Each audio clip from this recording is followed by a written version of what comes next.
Oh, di mana sih Mormon, negara mana? Joseph Smith dari Amerika. Mereka. Dia mengaku sebagai nabi. Nah, perasaannya orang Kristen tahu dong. Kitabnya diambil sama orang lain, ditambahin dengan kitab mereka sendiri, disebut kitab Mormon. Loh, Yahudi begitu Orang juga, Kristen harusnya bisa memahami dong perasaannya orang Yahudi.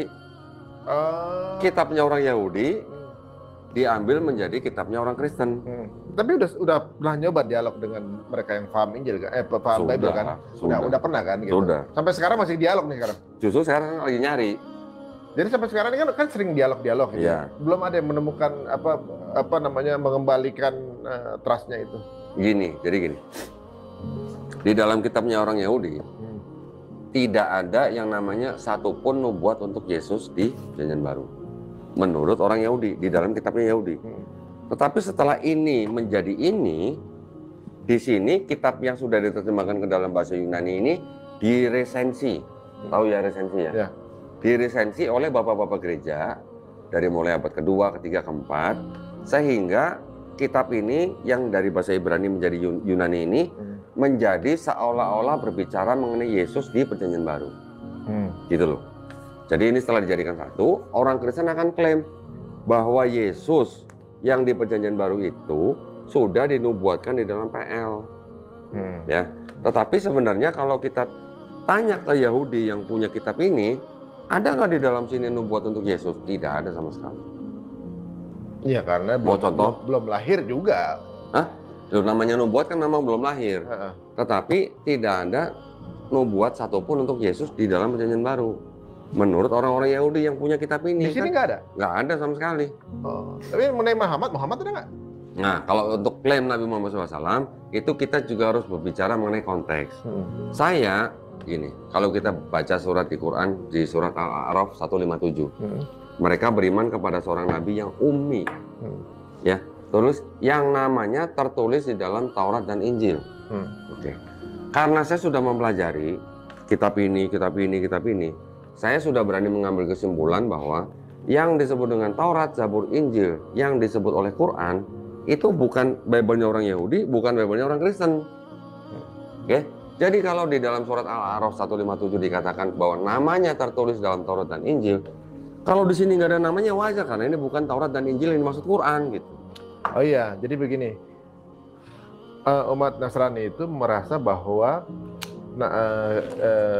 Bible adalah kepanjangan dari Taurat, ya kan? Mereka klaim bahwa inilah Taurat dan Injil yang ada diterima oleh Nabi Musa dan Yesus. Tetapi kalau kita baca 4 gospel di sini, apakah ini adalah Injil yang dimaksud oleh Quran? Injil yang dimaksud oleh Quran itu kan adalah wahyu yang diterima oleh Nabi Isa Al-Masih untuk Bani Israel pada zaman itu. Sedangkan yang menulis 4 gospel ini ada Matius, Markus, Lukas, Yohanes. Apa yang nulis Yesus? Kan bukan. Satu itu.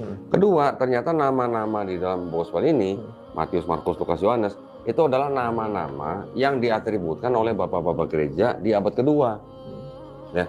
Siapa bapak-bapak gereja? Yang pertama Santo Papias, tahun 135 Masehi. Yang kedua Santo Irenaeus, tahun 185 Masehi. Mereka ini yang mengatributkan nama-nama, oh ini tulisan Matius, oh ini tulisan Markus, oh ini tulisan Lukas, oh ini tulisan Yohanes.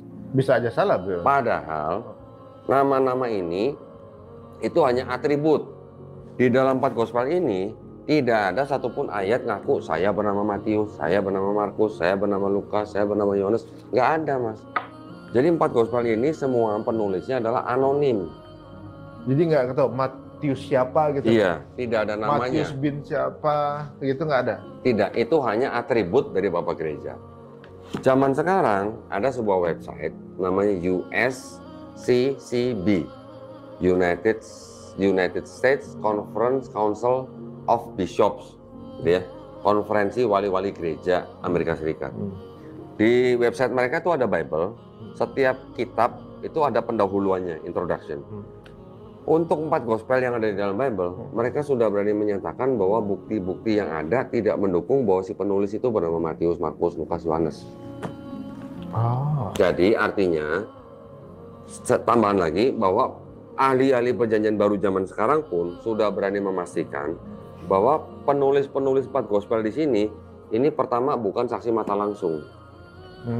Bukan juga orang-orang yang mengenal saksi mata langsung. Jadi artinya orang-orang yang menulis 4 gospel itu adalah orang-orang yang tidak pernah bertemu langsung dengan Yesus, orang-orang yang tidak pernah jalan-jalan bareng Yesus, karena semuanya kan itu dalam bahasa Yunani. Sedangkan Yesus dalam bahasa apa ngomongnya? Ibrani. Aramaik, Ibrani atau Aramaik. Aramaik bahasa sehari-harinya lah. Ibrani mungkin bahasa lebih luas lah. Ya, yang 4 itu awalnya udah langsung Yunani. Semuanya Yunani. Gitu. Interesting. Dan murid-murid Yesus sendiri di dalam Kisah Para Rasul disebutkan sebagai orang-orang yang tidak terpelajar.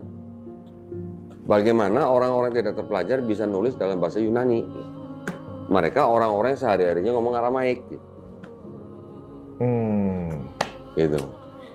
Ya, ini menarik ya untuk kemudian dikulik lagi ya untuk teman-teman yang mungkin lagi bisa mungkin berdialog dengan Kododi jika mungkin rasa saya tahu ini asal dari mana, saya ini bagaimana, mau dibuka kan nih? Dibuka. Kesempatan untuk diskusi ya gitu. Jadi saya memang sedang mencari pendeta-pendeta yang mau berdiskusi dengan saya, terutama mengenai nubuat Yesus di PL. Ya, Mas ya. Jika ada ayat-ayat yang mereka sebut sebagai bukti bahwa itu adalah nubuat Yesus di Perjanjian Lama, saya tinggal pakai ini, Mas. Sebutin ayatnya, saya buka di sini. Nanti saya bisa bongkar dengan 4 pendekatan. Pertama dari linguistik, kemudian dari konteks, kemudian dari perspektifnya Yahudi, kemudian dari sejarah. Tidak ada yang namanya nubuat Yesus di dalam kitabnya orang Yahudi.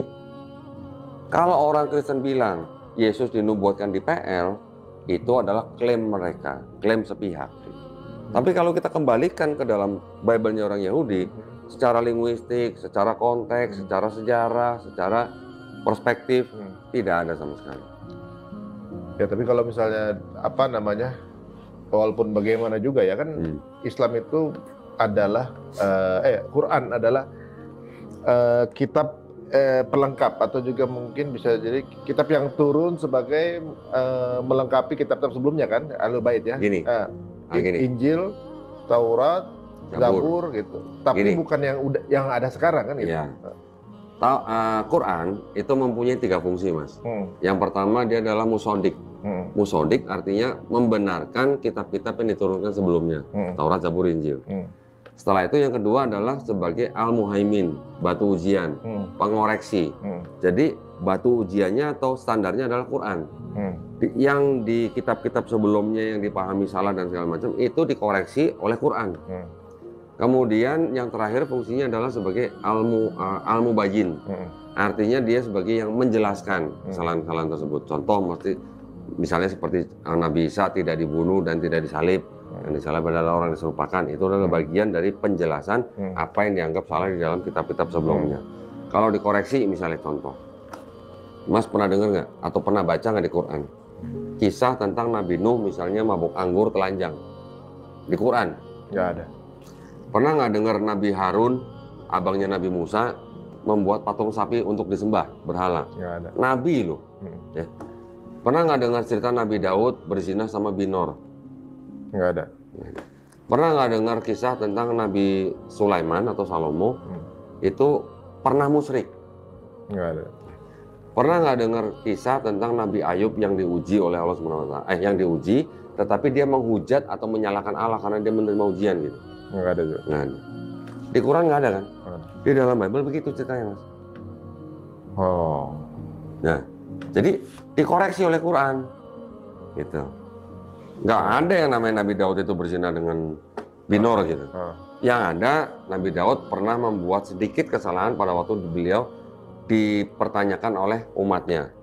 Setelah berbuat kesalahan, mengaku, bertobat, diampuni, selesai.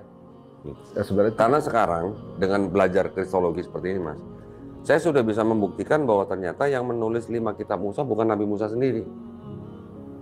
Ya, kitab Nevi'im itu juga ditulis ratusan tahun bahkan ribuan tahun setelah Nabi Musa. Kemudian begitu juga yang Ketuvim. Bahkan yang 5 kitab Musa itu ditulis kira-kira hampir 1000 tahun setelah Musa nggak ada. Dan ada lagi nanti pada zaman disebut zaman pembuangan di Babilonia. Di Babilonia itu sudah ada mazhab-mazhab. Ada teori yang menyatakan bahwa yang menulis atau yang menjadi kisah, sumber kisah di dalam 5 kitab Musa itu ada 4 sumber.